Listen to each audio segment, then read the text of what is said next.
Hi, I'm Brayton, and this is my first video. Recently, I went on vacation and picked up two Cannondales, and both owners are very interested to see where this goes. So I'm going to document this so they can follow along. As you can see, I got this one in the back of the truck. This one's an 02 Cannondale Cannonball, and this one I believe is also an 02 Cannondale Cannibal, but I got some different plastics for it in the camper. So we'll get these unloaded and take a look at what we got.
Alright, now that I got unloaded, I gotta figure out what all I bought.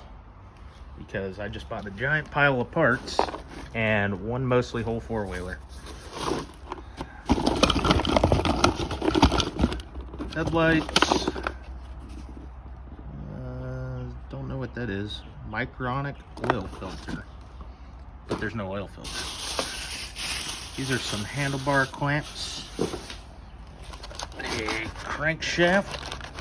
Not good crankshaft. That's a little seized up. Got the lower half of the air box, but it is damaged and missing the bottom part of the boot. So I will have to figure out something with that. This is the ECU tray. A coil, air box piece, and a clutch assembly. That's box number 1. Box number 2 seems to have a few engine parts. So most of the case, oh wait, that just pops off of there. I guess that's how you get to the crank. Looks like a valley shaft, still has the sprocket on it. Stator is inside. So that's a mostly whole case. Not sure if it's intact. We'll have to do a further inspection. I got a set of old Cannondales tires. Not sure how old they are, but they are very gently used. I have a set of Nerf bars that came with it, and a old good crank from Denny's restaurant, I assume. Let's see if I have something to open that with. Ah, small screwdriver. So go ahead and cut that open.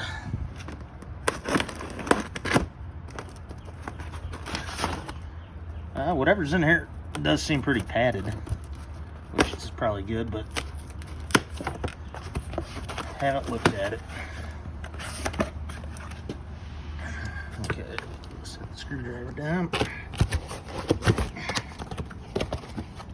Oh, that's wrapped real nice. Ooh.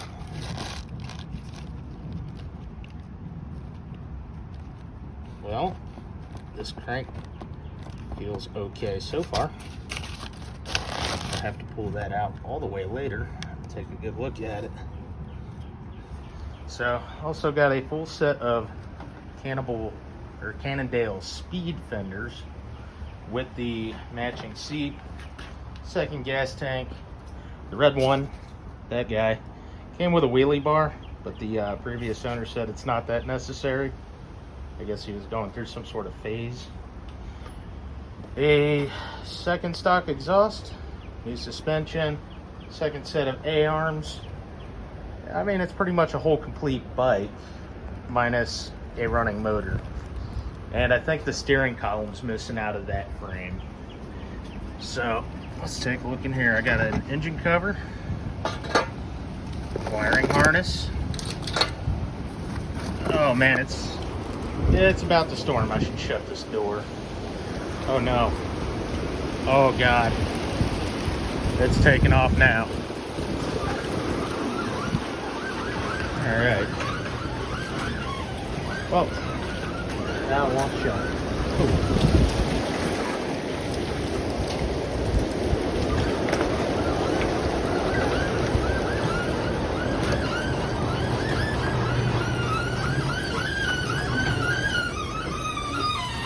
Alright, it's shut.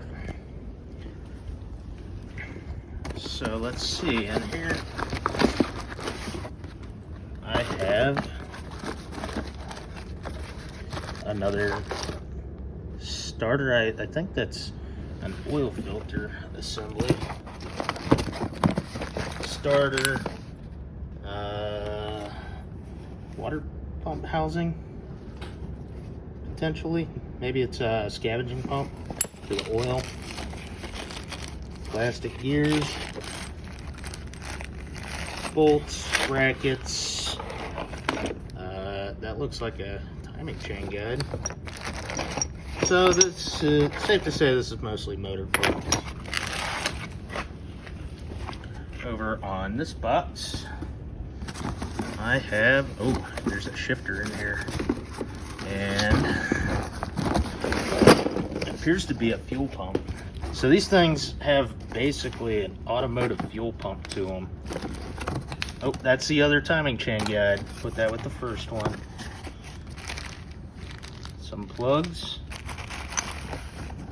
So the automotive fuel pump is actually quite large. It's about that size.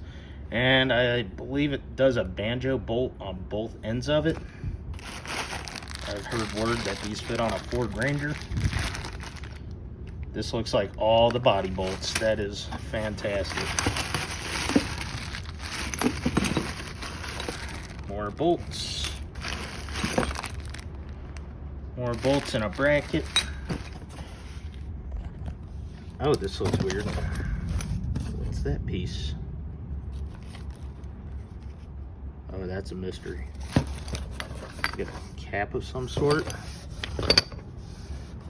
Camshaft with, oh boy. So this is the old plastic style water pump. These were a known failure point on these. Won't be using that. Appears to be some cam caps. And here I have a cylinder. A little bit of scoring that I can see. Oh yeah, you can feel that. That one's probably done. Very light though. Very, very lightweight. I have a ECU. It says Cannondales on it. These were made by Sagem. They got a pressure port right here that actually reads whatever pressure is present in the airbox with a tube. But very primitive fuel injection system for these units. But also first of its kind on a four-wheeler. New key holder slash, I guess that's the face bumper. This is the original valve cover. These are actually magnesium, which if you look right about there, you can see it start to bubble. And that's because the water pump goes up against this. This is part of the water pump housing. And the water pump coolant, well, the coolant flowing through it corrodes and reacts poorly with the magnesium. Got a hub, gonna need that. More bolts.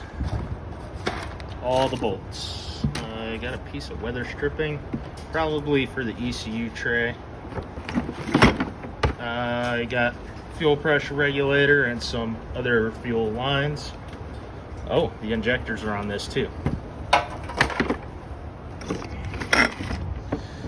Okay, so the cylinder head, oh, this thing's wild. 2 holes on one side, 1 big hole on the other, 2 injector holes shooting at each valve. Looks like the exhaust valves are missing out of this. So, I don't even know if those are in here. Oh no. Oh, that valve is severely bent. Oh, this one crashed hard. Oh man, there are holes in this one. It's safe to say I don't think that's gonna make a comeback. Cool if it did though. Alright, set that off to the side. Looks like I got a throttle body here. I honestly thought the injectors would be installed in this, but I guess they put them directly in the head.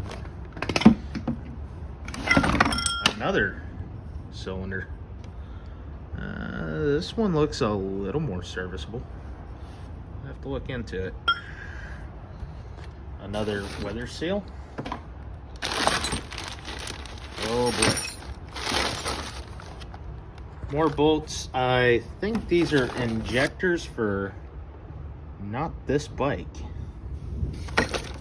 This might be a bag of stuff for also not this bike, because I see 3 injectors so far. Nope, there's 4. I'll have to see if that guy wants that back. Throttle assembly. The other hub, put that by the first one. Okay, this covers plastic. Engine side cover. But this one is magnesium. Another piece of the fuel line. This one used to have a hose clamp on it, which is, they did more of a crimp style from the factory. I couldn't guess what that's for yet. This appears to be a bag of valves and springs and other stuff for the head. I'm gonna guess that's for the charging system. You can tell that it looks kind of like it has magnets laid into it, but I'm not 100% sure. Let's see what else. We got the battery bolt down strap, a bag of, I believe these are the oil crossover lines on the banjo bolts. These were known for storing their oil in the frame, using it as cooling. That's a battery box, goes in the very forward bottom of the frame. That's an oil crossover line that's also on banjo bolts. Probably not going to reuse this stuff. I'll end up using all the banjo bolts and lines off of this and replace them as needed on that, because that's been a closed system for the last 10 years. I'm going to say that's the water pump. Chain guard. And the last few little pieces here. I thought I already took out the bag of valves. Maybe I have 2 bags of valves. Yeah, it's kind of looking like it. Hope they're for this. Hose clamp. Some more random crossover lines. The battery hold down for the 3rd Cannondale that I haven't talked about yet. I believe this is the steering column mount. And I got 2 pistons. Oh, are these pressed? That doesn't move easy. Still got the wrist pin, or the keeper in there. Very flat piston. Kind of looks like the ones out of my 450. Oh no. That one has a bunch of valve prints on it. Oh, there's carnage. Look at that dent. I can probably tell you what happened to that one. Oh, got a nice big O-ring. Okay, don't pull on that, it will break. And then I got some of the fender mounts, a few other mounts, chain that's probably past its service life, and a few other odds and ends in the bottom of this. So, really good start.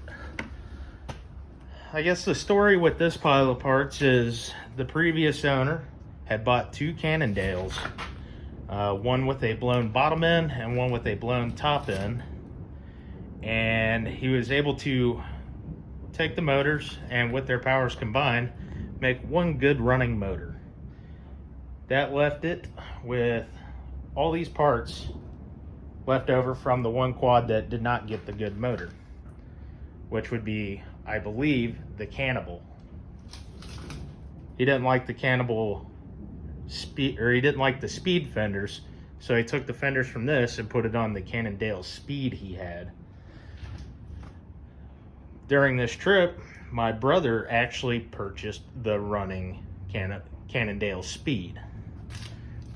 This four-wheeler has a completely different history. This one has not ran in 10 years until the other day. Put a battery and some gas in it. It does have a fuel leak, but this has had the suspension modified into heim joints and an adjustable bar in between, and the front shocks have been cut down.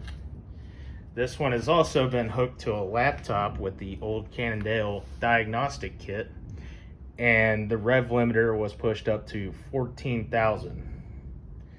This one sat for 10 years. It was bought with another one back in 2002. Sat for 10 years after it was crashed, and then my uncle picked it up in about 2014. He modified it for all-out dirt drag racing. And the bad part of that is he cut a ram air tunnel into the front fender. Not a super huge fan of that. I'm glad I have new fenders. But with that happening, the air box also got broken. Right now you can see I got a plastic bag over the intake inlets there, and it has no air filter. And that's because all of it's broken. So hopefully with all this stuff, I can get enough parts and pieces to put that back together. He also cut down the fenders, and not much else was modified on this. It was a pretty ready to go unit. As the legend has it, in 300 feet, it hit 92 miles an hour. Not sure what else he did to it, but right now it has a 14,000 RPM rev limit, and I'm not able to change it. So this one, most of the parts are going to go onto this frame. The reason being, when this suspension setup was put in here, they set the quad down a little hard when they were unloading it at the track and broke the ears off the frame that live right here where the back shock mounts. And he managed to make some sort of very, I guess it's a temporarily permanent steel ladder bar setup to keep that from falling all the way to the ground. So that's why I picked up the second bike. It has a good frame, and I can take all the good electronics, engine. I'm going to use the good suspension for now and put it all on this frame and hopefully make a complete quad. The other quad that my brother bought, he just needs it gone through, fluids changed, put a battery in it, give him his battery strap back because I have 2 extras, and fire it up and see how it runs. The only thing that concerns me with this one is, like I said, the oil's stored in the frame, and under here is where you check the oil and the antifreeze. The antifreeze was low, and it looked like the oil had coolant in it. So I'm a little worried about that valve cover. I'll have to take a look at that later when I'm switching all this stuff over. And if it still has the plastic water pump, I'll update it to the aluminum water pump if I can find one. Parts for these are very, very rare. So I got to clean up my garage a little bit, and then I'll probably get to assembling these pretty soon. I'll see you later.